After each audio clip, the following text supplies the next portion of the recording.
And maybe you can hear that when I say plurals, maybe you can hear that I don't say plural, I say plurals.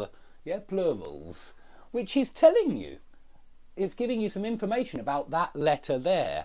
Now that letter, L, M and N, all three of those letters are voiced letters. L, M, N. You have your vocal cords ringing for all three of those sounds. Now we've already looked at how P is voiceless and B is voiced. S is voiceless and Z is voiced. Well, the idea here, guys, is that we use this voiced Z instead of a voiceless S when the preceding letter, the preceding sound, in fact, it's very important, it's just the sound.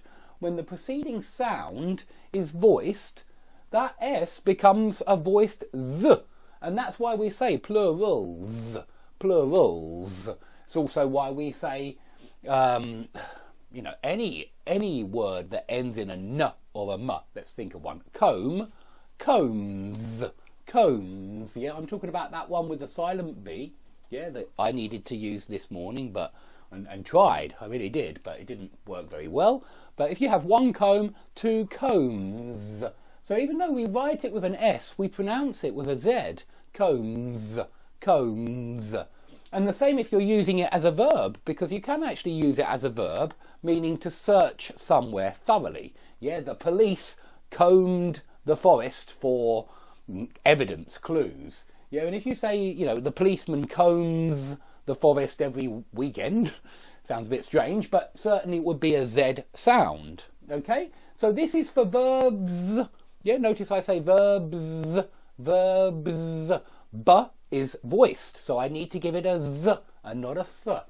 So this is for verbs, verbs and nouns, nouns. Notice I say nouns and not nouns. Yeah, it's a Z, it's a voiced Z at the end of noun, and that's because N is a voiced letter. So here are the rules, guys.